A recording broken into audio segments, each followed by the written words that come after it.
From Myles Price all the way down to the undrafted rookies, here's who stood out to me in preseason week 1.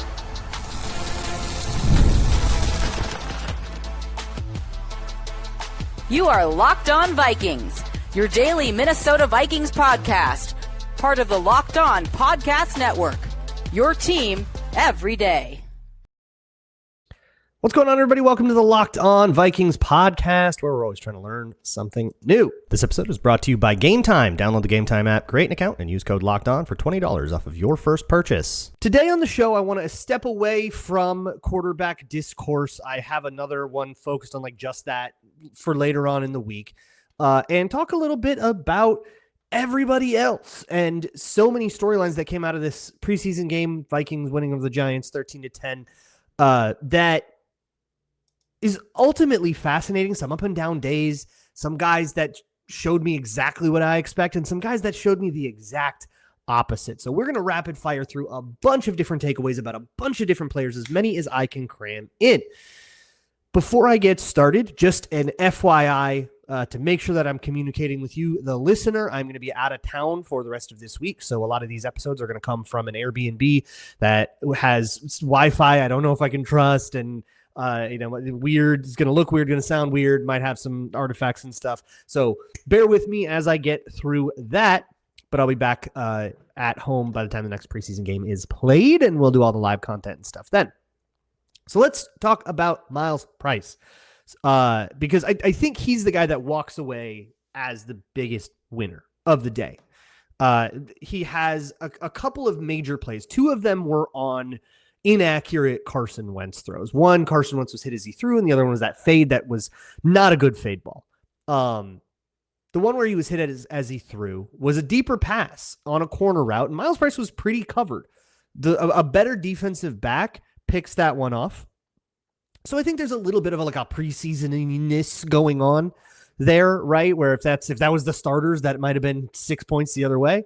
But that guy doesn't make the play, and Myles Price raises his catch radius, gets strong, takes the ball away, right? Comes down with it, keeps his feet, even gets a little bit after the catch.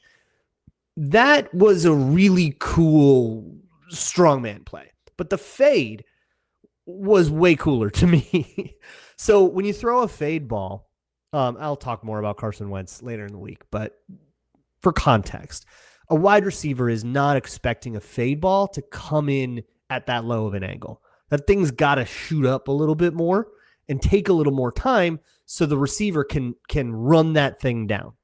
That's where you want a fade to be. And in fact, on some shorts last week, I covered a couple of fades. You can find me, by the way, Luke Brown NFL on TikTok, Instagram Reels, and on YouTube Shorts.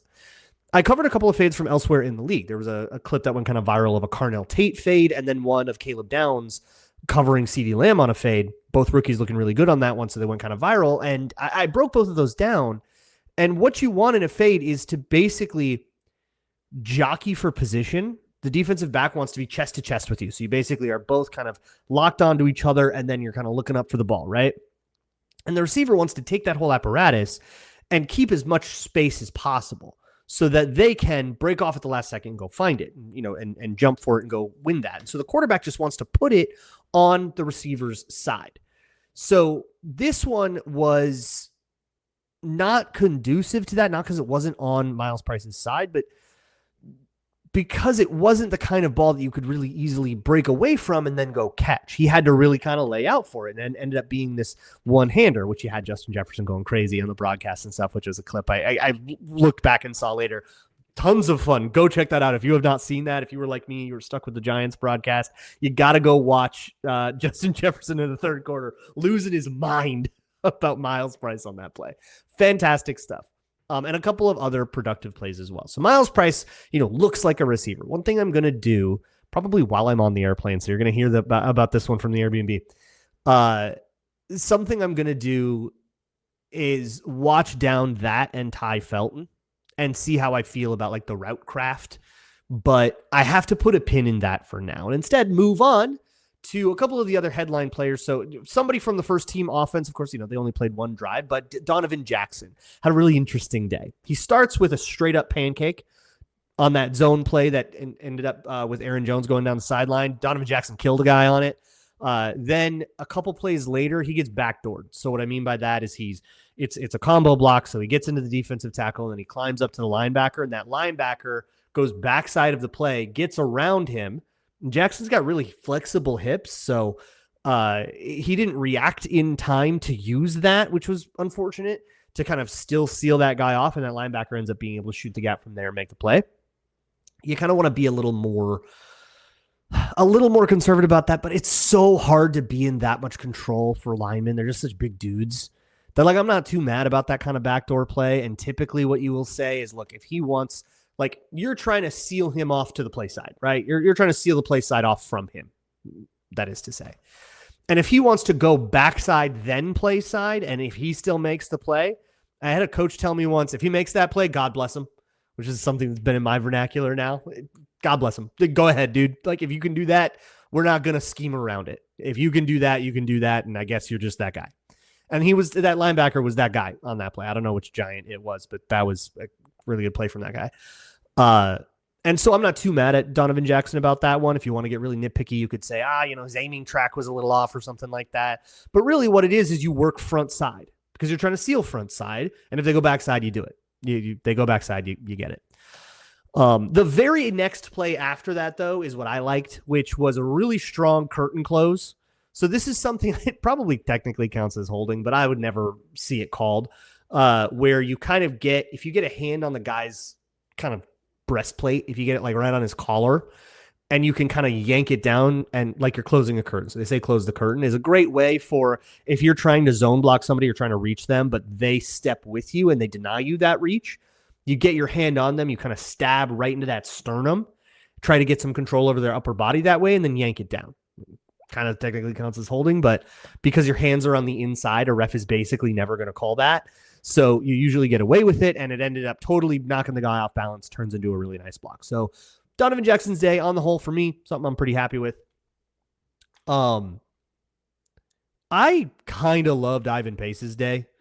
That might be a hot take because the most visible thing that happened to him was him getting mossed by a 6'4" receiver, but I do not put that play on him at all. I talked about this in the live show afterwards, that Tyrion Ingram-Dawkins, who struggled to set the edge kind of all day, and I should talk about him too. I think the idea of Tyrion Ingram-Dawkins as an edge rusher should be put to bed immediately. I think we found out that does not work. And the one that bugged me the most was on that drive. He gave up contained 3 different times by trying to flash inside. That's a very greedy thing to do. And in the NFL, you get to be greedy if you can make it, but if you flash inside, then back outside, then lose contain, you lose it. And it actually kind of robbed Kalen Banks of a really cool play, which is unfortunate. On one of those, the runner gets around and then he loses it again. And then on the third one, that was the touchdown. He lost contain. His job was to prevent Jackson Dart from buying time by rolling out to his left.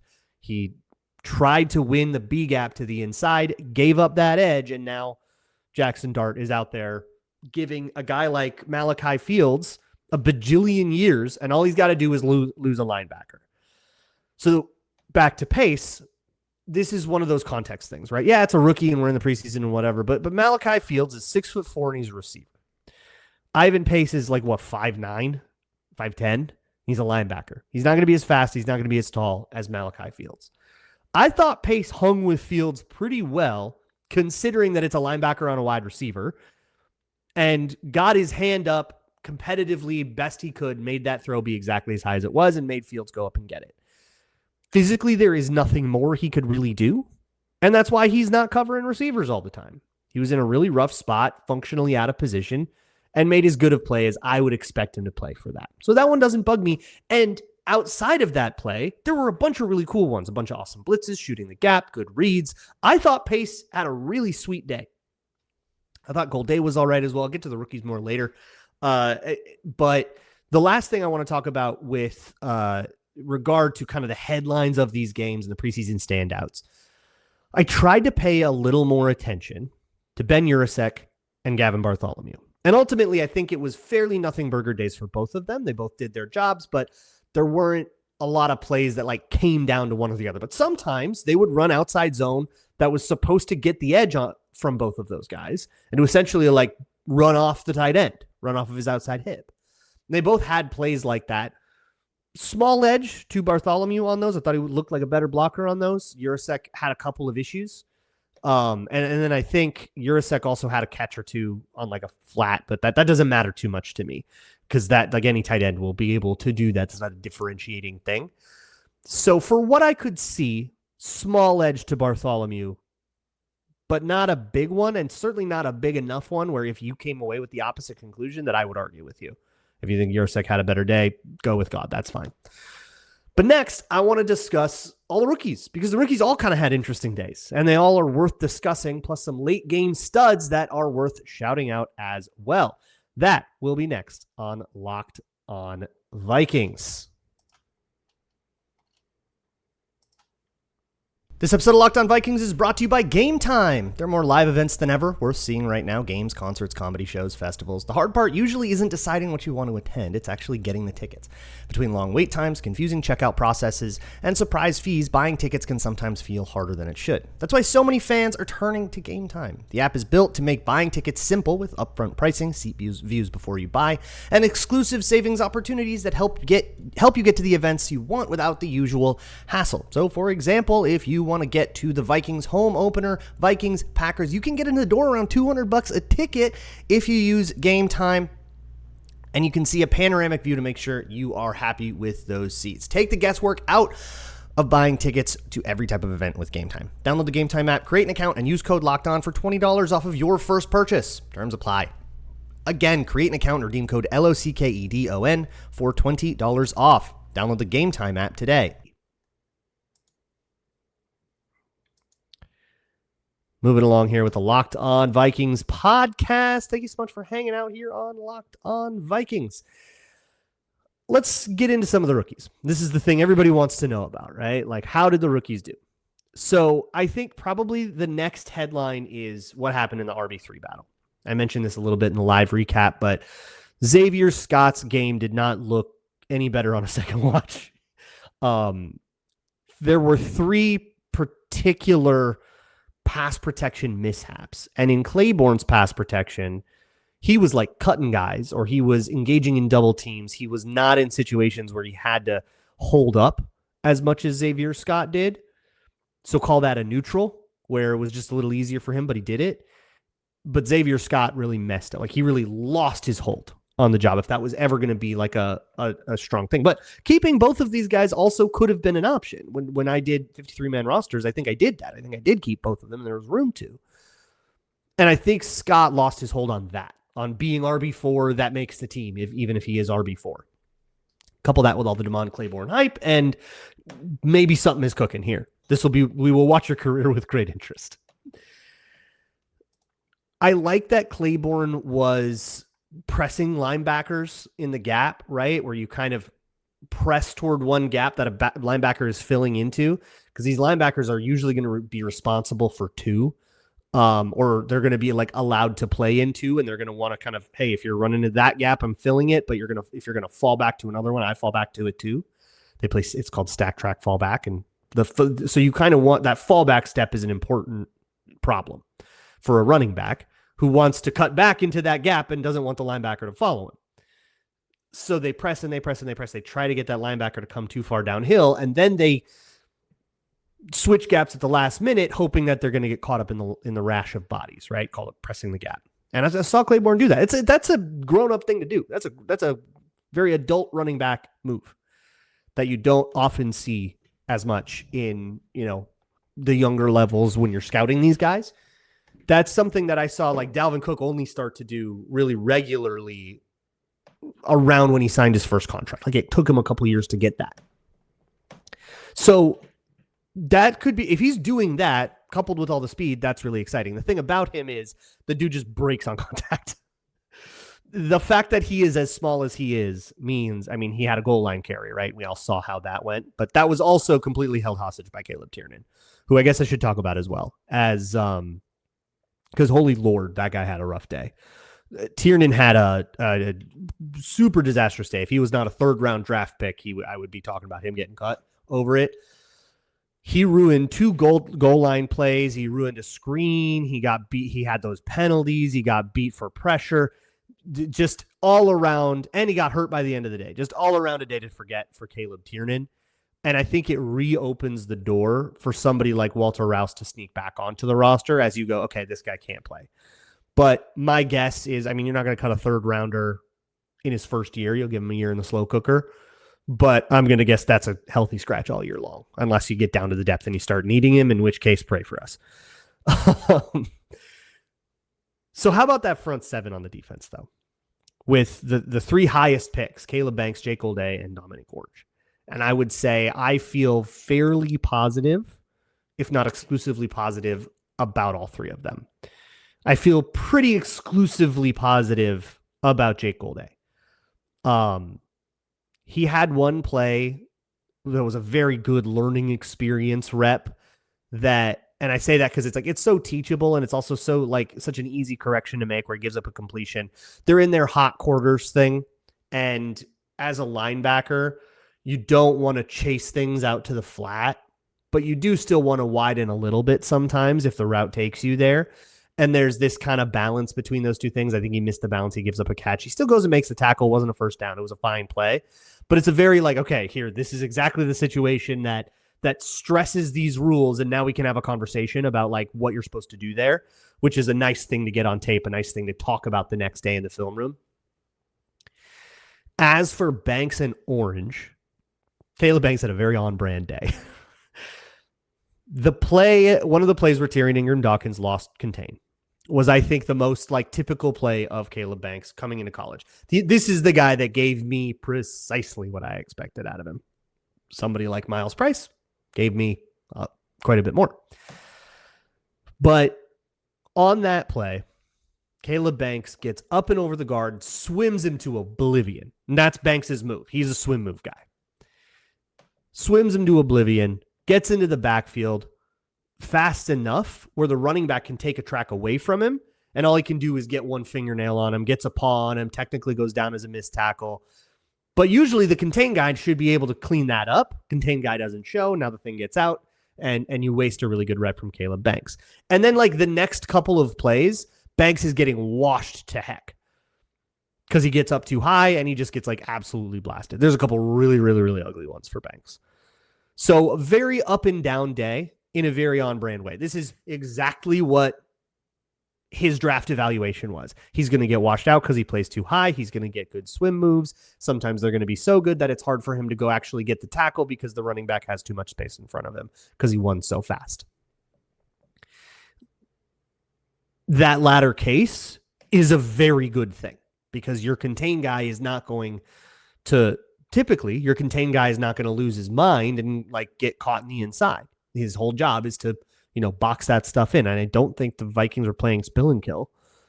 Not on a run like that. That would be crazy. That was like a duo run that like bounced. I don't think they're doing that.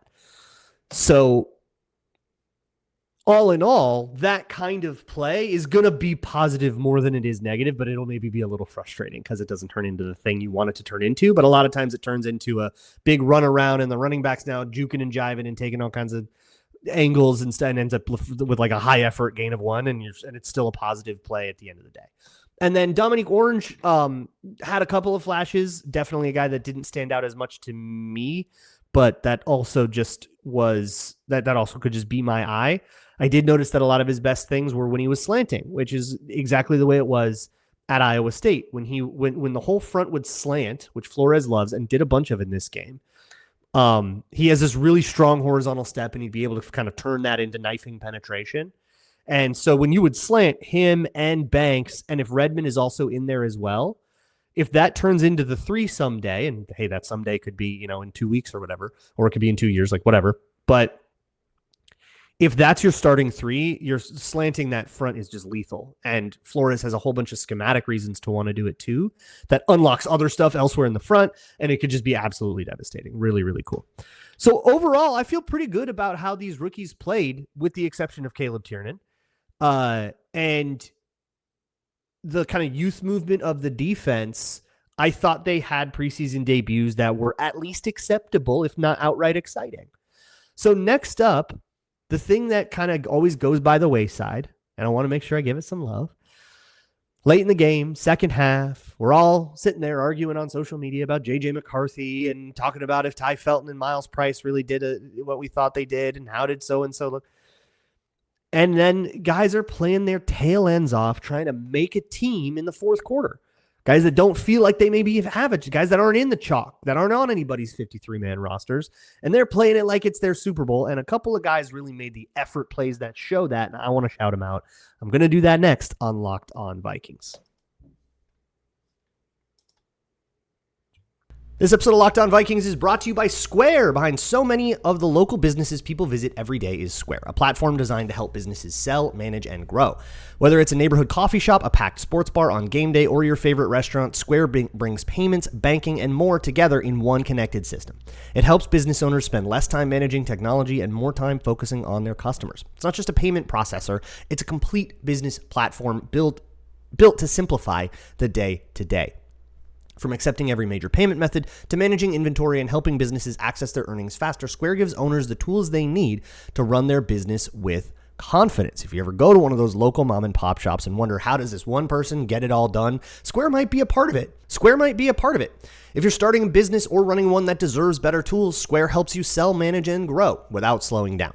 Right now, you can get up to $200 off of Square hardware at square.com/go/LockedOnNFL. That's SQUARE.com/GO/LockedOnNFL. Run your business smarter with Square. Get started today.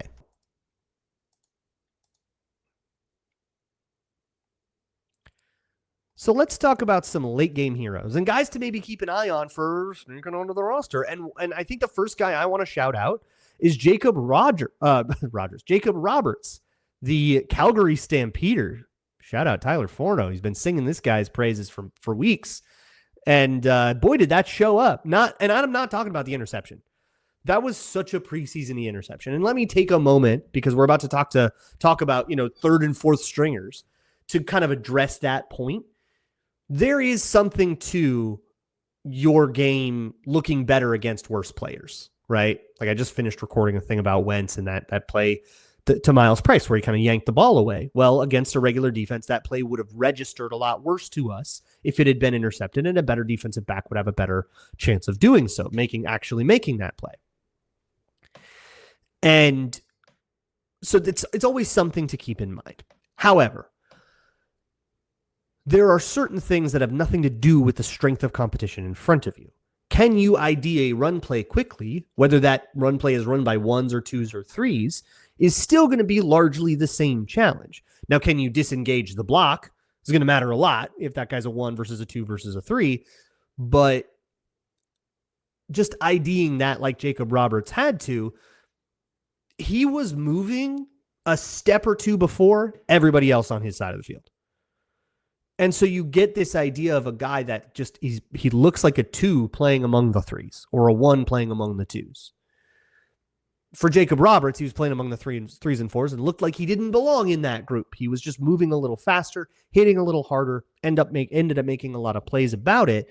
And some really just nice, clean, classic run fits. Like, I'm in this gap, I see it, I'm getting downhill, I'm making the play, and I'm going to go do the thing. Very aggressive. Another guy that kind of falls in that category for me that was played really deep into the game, and you're going, why is this guy still in? He's clearly better than all of these players, was Isaiah Loudermilk. A lot of knockback. It's kind of funny when you watch it all in the broadcast angle. Usually when I'm watching the trenches, I'll watch the end zone. But when you're watching the broadcast angle, it's so apparent when you get a yard or lose a yard of ground. And it's not as good of an angle for like what shoulder, what gap were you in and stuff. So I always prefer the end zone for that. But in lieu of that, since I haven't seen that as of this recording, you watch the broadcast. And with Loudermilk, he's never giving ground, often gaining it. And he's next to like third teamers that are getting just obliterated. Like total random guys like Eric Johnson, who I thought had a really rough day, or whoever, right? Smith Vilbert, like who cares? A guy next to him, I thought, who had a really great day. I'll shout him out, but a lot of people are talking about Elijah Williams, who had a couple of really nice flash plays. I saw those are awesome, but Loudermilk, I think, would have gone largely unnoticed without a shout out here, and I really want to make sure that you take a moment, if you can, spare a moment and take a look at exactly the effect that knockback can have, that displacement or lack thereof can have. As a run game, you want to reestablish the line of scrimmage. You'll hear O-line coaches talk about reestablish the line of scrimmage. You want to pick everybody up, move them back 2 yards, and say, let's do our gap thing here. And we'll get 2 yards before you get any contact, even if you beat me. Let's just move you. And when one guy doesn't let that happen, it kind of ruins a whole bunch of the other angles of the play. In the run game, that is a game of angles. It's a game of leverage and angles and half the man versus full man. And am I pushing on your side or on your center or on your top or on your bottom?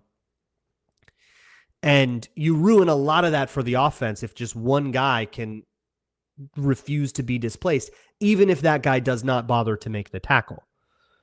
But then there was another one where he knifed in. I think he was slanting and got a TFL as well. So nice game for Isaiah Loudermilk. Nice game for Jacob Roberts. While I'm at it, elsewhere in the linebacker world, Bengali Kamara. He had those unblocked plays that are the ones that are going to stick out in your mind. But I actually liked a couple of the other more kind of real big boy run fits that he had. Not quite Jacob Roberts, but he did pretty well. Arden Walker was another one on the defense that made a couple of plays late worth shouting out. On the offensive side of the ball, you didn't get nearly as much because the offense was not exactly moving strongly. Outside of the interception from Jacob Thomas, good for you. Outside of that, leading to the touchdown drive, it went 3 and out, 4 and out, 3 and out, and then a clock chew drive. That was what happened after that touchdown drive. So 2 reasonable drives at the beginning, and then it was pretty much anemic from there. So not a lot on the offense, and I will say a ton of that offensive struggle was exactly on Caleb Tiernan, either mis-IDing runs or just getting beat or not setting himself up right. I don't want to pick on the rookie too much, but welcome to the NFL. That is a welcome to the NFL moment for sure. But I do want to shout out in this tight end world where neither of the other 2 guys really had that remarkable of a day. Not too much to write home about. When it comes to Urasek and Bartholomew, Bryson Nesbitt had a really nice day. Had a couple of catches, had a couple of nice blocks, which he wasn't really supposed to be able to do when he first joined the Vikings a couple years ago. But this is a thing that is so important to acknowledge. Okay, but that was against a lesser competition. Versus the 3s, those guys aren't as strong or as fast. But it was better than the other 2 tight ends enough to make me want to say, let's see Nesbitt versus the 2s and see if he plays a little better. Maybe we're going to make a competition out of this. Can't be 100% sure how much of that is on the strength of competition, because so much of it is he moved a guy. And I don't know if he moved a guy because he got so much stronger or because he's going up against a guy that's unrealistically weak in terms of a simulation of how it would have to be if he actually got into a real game. But there's only one way to investigate that, and that's to try to give him some reps earlier in a preseason game next time and see what comes of it. That tight end battle is so fascinating to me. I'm trying to think. Gavin Gerhardt didn't get in until after Vershawn Lee was taking center reps, which is fairly deeply concerning to me if you're behind Vershawn Lee on that. Ryan Vandemark had an up and down day. If I'm trying to think of other stuff on the ones. Brian O'Neill had an unbelievable rep on Abdul Carter where he snatched him down with the ones. It was, I believe, it was a drop back pass. So it was one of the third downs for sure. I think it was the first one that was caught by Jordan Addison. I'm trying to think elsewhere. Dante Fleming, special teams wise, a day to forget. Special teams wise, that's a huge impact is the special teams, by the way. Haven't gotten a great chance to look at it, but that's going to matter a ton to roster projections. So maybe that's something I can get to later in the week. But Fleming, of course, had that drop on a punt, even though he picked it right back up and it didn't have anything because the Giants punter outkicked his coverage and so nobody was there. That is the kind of thing that immediately yanks you out the competition. You're just not going to do it. And one other thing that I should mention is that the snaps from Brandel did not seem bad. And we actually saw one happen to the Giants. You remember that Jackson Dart, pirouette, falling away, tried to throw a screen, ends up going out of bounds, disaster play. That all started off a bad snap. Go watch it again. He's got to go out side of his frame to the wrong side to catch that ball, and then either pull it in, reset his feet and throw, or pirouette around and try to do it faster. He tried to do it faster and it didn't work. But like, that's the impact of a bad snap. It's devastating. And to his credit, Brandel and Juergens both seem to be pretty consistent in that regard in this game. I think that's a huge deal. That assuages my concerns, but only if it repeats throughout the season. The second it rears its ugly head again, it's going to just put salt right back in that wound. It's going to pick the scab, and we're going to be, right back to DEFCON again. That's going to do it for this episode of Locked On Vikings. Locked On Vikings After Dark, as I'm going to be out of town, is going to be hosted by Sam Ekstrom this week. So make sure you go support him on that. Arif will still be there, so it'll be Arif and Sam. They go further back. They go way back, so that should be very fun. I'm looking forward to it. I will see you all tomorrow, probably from a hotel or from an Airbnb, potentially with the ocean behind me. I have no idea what's going to happen. I don't even know where I'm really going to go, where I'm going to end up. Anything is possible. I'm running from the law. I'll see you all tomorrow. And as always, Skull.